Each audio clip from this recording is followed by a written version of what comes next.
നമസ്കാരം. അപ്പം നാളെ കഴിഞ്ഞ് മറ്റന്നാൾ ഇലക്ഷനാണ്. എനിക്ക് എല്ലാവരോടും പറയാനുള്ളൊരു കാര്യം, എല്ലാവരും ചിന്തിച്ച് വോട്ട് ചെയ്യുക. ആരും ചിഹ്നം നോക്കി വോട്ട് ചെയ്യരുത്.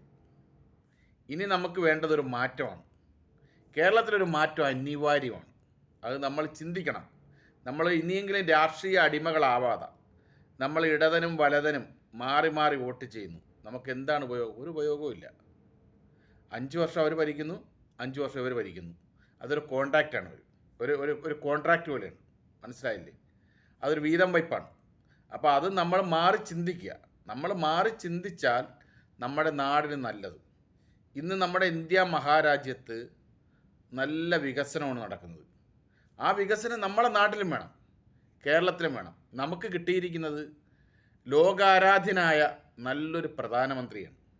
ഒരു ലോകത്തിനും ഇല്ല ഇതുപോലൊരു പ്രധാനമന്ത്രി. മനസ്സിലായ? നമുക്ക് മാത്രം കിട്ടിയിരിക്കുന്ന ഒരു ഭാഗ്യമാണ് മലയാളികൾക്ക്, അല്ല ഇന്ത്യക്കാർക്ക്. അപ്പോൾ അതുകൊണ്ട് നമുക്ക് മോദിയുടെ വികസനം വേണം. മോദി വികസനത്തിന് വേണ്ടി നമ്മൾ താമരയ്ക്ക് തന്നെ വോട്ട് ചെയ്യുക. നമ്മളെ നാട്ടിലെ ന്യൂനപക്ഷങ്ങൾ വിചാരിക്കുന്നത് എന്താണ്? ബി ജെ പി വന്നു കഴിഞ്ഞാൽ ബി ജെ പി ഒന്നും ചെയ്യില്ല. എന്താണ് ചെയ്യുന്നത്? ഇന്ത്യ മൊത്തം 12-13 വർഷം കൊണ്ട് അവർ ഭരിക്കുന്നത്. എന്ത് സംഭവിക്കുന്നു? എന്തെങ്കിലും സംഭവിച്ചാൽ നിങ്ങൾക്ക് ആർക്കെങ്കിലും ജീവിതത്തിൽ വല്ല കുഴപ്പമുണ്ടോ? ഇല്ല.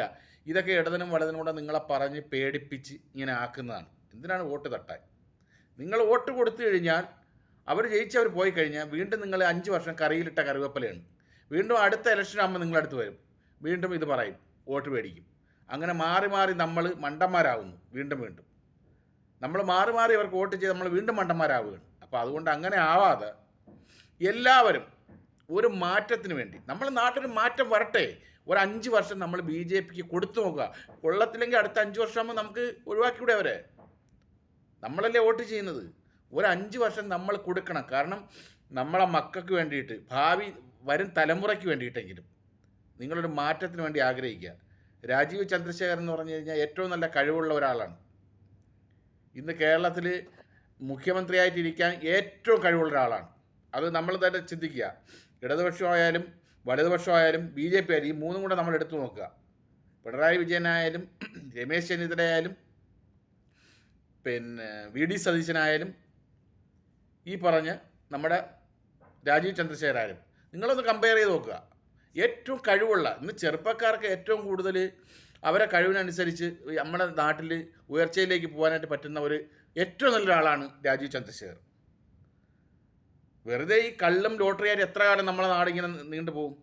ഇനി കോൺഗ്രസ് വന്നു കഴിഞ്ഞാൽ, കോൺഗ്രസിന് 10 വർഷം ഭരണമില്ലാതിരിക്കുകയാണ്. ഈ 10 വർഷം അവർക്ക് നഷ്ടപ്പെട്ട സുഖസൗകര്യങ്ങൾ അവർ സുഖിക്കും. അവർ ഭരണത്തിൽ വന്നു കഴിഞ്ഞാൽ അവർ അറുമാദിക്കും. അറുമാദിക്കും എന്ന് പറഞ്ഞാൽ അവർ കട്ട മുടിക്കും. അഴിമതിയുടെ പ്രളയമായിരിക്കും കേരളത്തിൽ. നിങ്ങളിപ്പോൾ ഈ ഇലക്ഷൻ സമയത്തിന് മുന്നേ നിങ്ങൾ സ്ഥാനാർത്ഥി സമയത്ത് നിങ്ങൾ കണ്ടല്ലോ എന്തോ ഒരു അടി നടന്ന്. ഇനിയിപ്പോൾ ഇലക്ഷൻ കഴിഞ്ഞ് അവർ ജയിച്ചു കഴിഞ്ഞാലുള്ള സ്ഥിതി എന്തായിരിക്കും? മുഖ്യമന്ത്രിക്കായിരിക്കും. മുഖ്യമന്ത്രി ആയിക്കഴിഞ്ഞാൽ അവർ ഭരണത്തിൽ വന്നു കഴിഞ്ഞാൽ എന്തായിരിക്കും? ആൾക്കിപ്പം അഴിമതിയായിരിക്കും. അതുകൊണ്ട് നമ്മൾ സൂക്ഷിച്ച് വോട്ട് ചെയ്യുക. കമ്മ്യൂണിസ്റ്റ് പാർട്ടി പിന്നെ ഇവിടെ ഒരു പരുവാക്കി. ഒരു മാറ്റം, നമുക്കൊരു മാറ്റത്തിന് വേണ്ടി നമ്മൾ ആഗ്രഹിക്കുക. നമ്മളെ കുട്ടികൾക്ക് വേണ്ടിയെങ്കിലും നമ്മൾ ചിന്തിക്കുക ഒരു മാറ്റത്തിന് വേണ്ടിയിട്ട്. ഇത്തവണ നമ്മൾ രാഷ്ട്രീയം നോക്കാതെ, നമ്മൾ ചിഹ്നം നോക്കാതെ നമ്മൾ താമരയ്ക്ക് തന്നെ വോട്ട് ചെയ്യണം. അതിൽ യാതൊരുവിധ മാറ്റവും ഒരു മലയാളിയും, എല്ലാവരും ഈ ഒരു തവണത്തേക്ക് എല്ലാവരും രാഷ്ട്രീയം മറന്ന്, എല്ലാവർക്കും രാഷ്ട്രീയമുണ്ട്, പക്ഷേ ആ രാഷ്ട്രീയം മറന്ന് നമ്മുടെ നാട്ടിൻ്റെ വികസനത്തിന് വേണ്ടിയിട്ട്, നമ്മളെ നാടിന് വേണ്ടിയിട്ട്, നമ്മുടെ കുട്ടികൾക്ക് വേണ്ടിയിട്ട് എങ്കിലും നിങ്ങൾ താമരയ്ക്ക് വോട്ട് ചെയ്യാവൂ. ബി ജെ പി വരട്ടെ, ഒരു 5 വർഷം അവർ ഭരിച്ചു നോക്കട്ടെ, എങ്ങനെയുണ്ടെന്ന് നമുക്കറിയാമല്ലോ. അവരും വേണം, അവരെ നമ്മൾ പരീക്ഷിക്കുക. നമ്മൾ ഈ മാറി മാറി ഇവരെ മാത്രം നമ്മൾ പരീക്ഷിച്ചുകൊണ്ടിരിക്കാതെ അവരെ നമ്മൾ പരീക്ഷിക്കുക. പരീക്ഷിച്ചാലേ നമുക്കറിയാൻ പറ്റുള്ളൂ. അതുകൊണ്ട് എല്ലാവരും വോട്ട് ബി ജെ പിക്ക് തന്നെ ചെയ്യണം. താമര അടയാളത്തിൽ തന്നെ എല്ലാവരും വോട്ട് ചെയ്യുക. ചിഹ്നം നോക്കി ആരും വോട്ട് ചെയ്യരുത്. ഇനിയെങ്കിലും ഇതൊരു അപേക്ഷയാണ്.